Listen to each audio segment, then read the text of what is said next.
FIFA আন্তর্জাতিক প্রীতি ম্যাচে ভুটানের বিপক্ষে ২-০ ব্যবধানে জয় পেয়েছে বাংলাদেশ। দেশের মাটিতে অভিষেক ম্যাচেই গোল পেয়েছেন হামজা চৌধুরী। আরেকটি গোল এসেছে সোহেল রানার পা থেকে। এই ম্যাচে লাল সবুজের জার্সিতে অভিষেক হয়েছে ইতালিয়ান সিরিডিতে খেলা ফুটবলার ফাহমিদুল ইসলামের। এছাড়াও এই ম্যাচের মধ্য দিয়ে ৪.৫ বছর পর জাতীয় স্টেডিয়ামে ফিরল আন্তর্জাতিক ফুটবল। বিস্তারিত জানাচ্ছেন মাহফুজুল ইসলাম। হোম অফ ফুটবলে দর্শকের জোয়ার। দেশের মাটিতে হামজার অভিষেকের খবরে নড়েচড়ে বসা দর্শকদের সামনে অভিষেক হয়ে গেল ফাহমিদুলেরও। নতুন মোড়কে সাজানো জাতীয় স্টেডিয়ামে এই ম্যাচ দেখতে আসা দর্শকদের ৪.৫ বছরের অপেক্ষার অবসান ঘটান হামজা চৌধুরী। ম্যাচের ৬ষ্ঠ মিনিটে কর্নার থেকে জামালের হাওয়ায় ভাসানো বল থেকে হেডে গোল করেন হামজা।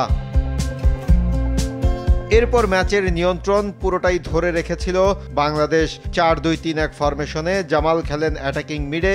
গোলের সুযোগ আসে তার কাছে, কিন্তু সে সুযোগ কাজে লাগাতে পারেননি তিনি। বিরতির পর হামজা জামাল সহ বেশ কিছু পরিবর্তন আনেন কাবরেরা। ৫০ মিনিটে বক্সের বাইরে থেকে সোহেল রানার বাঁ পায়ের জোরালো শটে স্কোর লাইন দাঁড়ায় ২-০। এরপর গোল শোধে মরিয়া ভুটান শুধুই চেষ্টাটুকুই করে গেছে। শেষে ২-০ ব্যবধানের জয় নিয়ে মাঠ ছাড়ে বাংলাদেশ দল। সিঙ্গাপুরের বিপক্ষে মহা গুরুত্বপূর্ণ ম্যাচের আগে ঘরের মাঠে দারুণ এক প্রস্তুতি সেরে নিল হাবিয়ার কাবরেরার শিষ্যরা। মাহফুজুল ইসলাম, RTV, ঢাকা।